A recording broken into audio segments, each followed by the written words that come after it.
Baik, assalamualaikum warahmatullahi wabarakatuh. Selamat siang dan salam sejahtera buat kita semua.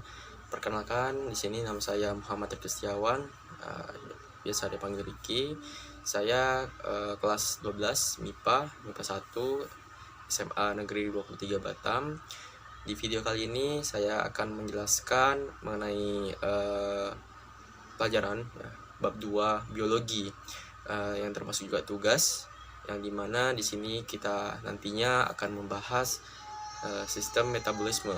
Apakah itu sistem metabolisme?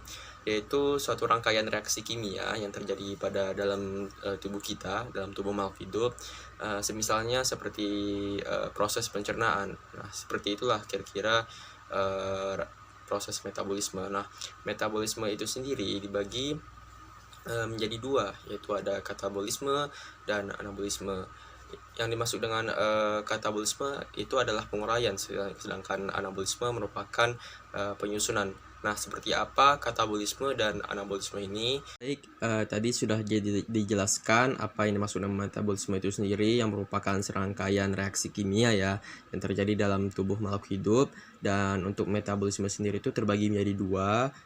Yang pertama ada anabolisme atau penyusunan, dan katabolisme atau penguraian. Untuk katabolisme sendiri itu terbagi menjadi dua juga, ada namanya respirasi dan fermentasi. Nah, di sini kita akan bahas respirasi dulu. Untuk respirasi sendiri itu ada macam-macamnya, seperti respirasi aerob, ada juga seperti respirasi anaerob. Nah, kita akan bahas satu persatu.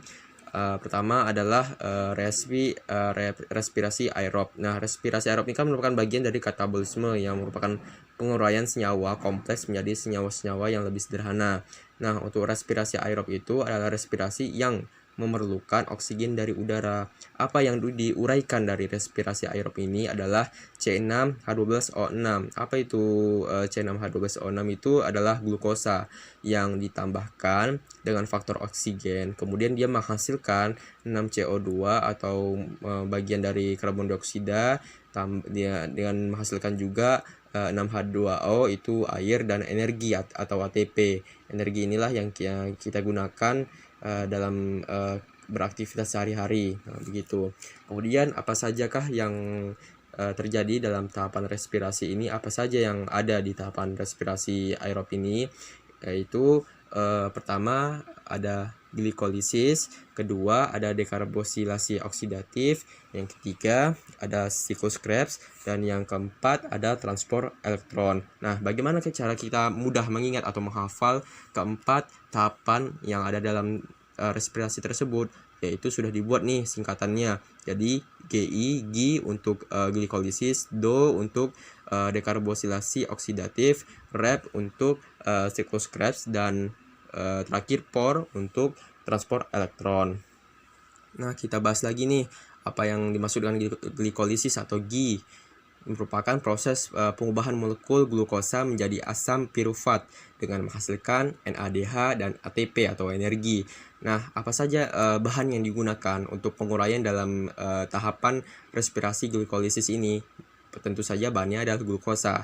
Kemudian apa yang dihasilkan dari glikolisis atau proses penguraian pada glikolisis?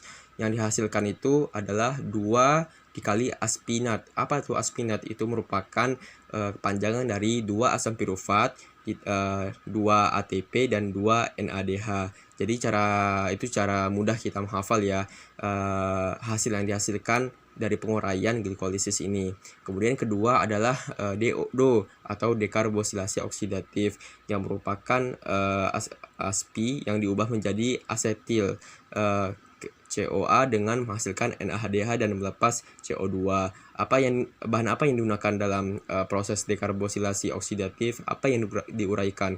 Tentu saja bahannya adalah asam pirufat yang akan menghasilkan yaitu 2 dikali askokona. Apa itu askokona? Yaitu 2 dikali asetil COA ditambah CO2, di mana dalam proses penguraian asam pirufat dan CO enzim A ini akan terjadi proses penguraian yang mengandung 2 NAD+ dan 2 NADH. Begitulah cara kita mengingat bahan dan hasil lebih mudah dalam proses dekarboksilasi oksidatif. Kemudian kita masuk ke proses ketiga, yaitu siklus Krebs ya. Kalau dalam singkatannya kan REP, yang merupakan menghasilkan energi. Apa bahan yang diuraikan dalam siklus Krebs ini, yaitu adalah asetil CoA, yang hasilnya akan menjadi 2 AT atau 2 ATP, 2 kali energi berarti ya. Terus ada 2 dikali FADH, 4 kali CO2, dan 6 NADH. Nah, yang dilihat pada gambar berikut ini adalah siklus dari siklus Krebs itu sendiri ya. Cara mudah kita mengingat siklus ini ada caranya nih. Bisa dilihat nih dalam tabel sini itu ada sitrat, isositrat, Ke, ketoglutarat, suksinil KOA, nat, suksinat, Fa, fumarat, Ma, malat, dan OK, oksaloaksetat. Nah, lebih mudah kan cara kita mengingat siklus ini dengan bahasa-bahasa singkatan.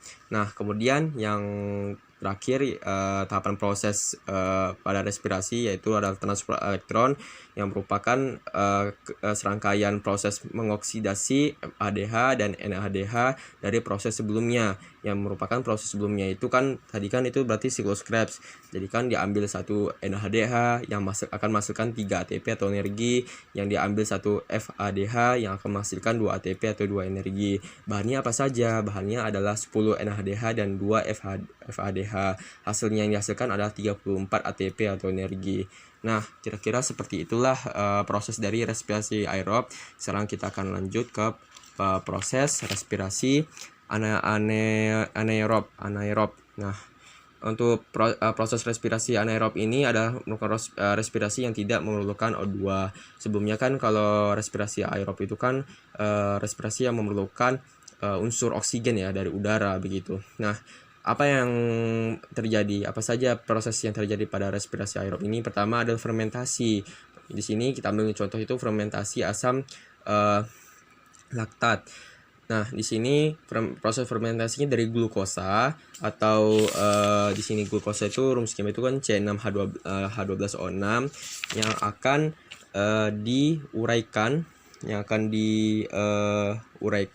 menjadi 2 kali asam pirufat, di mana dalam penguraian ini menghasilkan 2 energi yang kemudian akan menghasilkan 2 dikali fasfrenol dan menghasilkan 2 asam laktat. Nah, dalam proses penghasilan 2 asam laktat ini mengandung 2 NADH dan 2 NAD+. Kemudian yang kedua adalah fermentasi alkoha, yang dimana prosesnya itu dari glukosa menjadi 2 kali asam pirufat, yang sebelumnya itu terjadi proses yang mengandung 2 energi atau 2 ATP, yang kemudian dari 2 kali asam pirufat diubah dan menghasilkan 2 asam asetaldenit, dan kemudian menghasilkan 2 etanol gitu. Kemudian proses anabolisme atau penyusunan.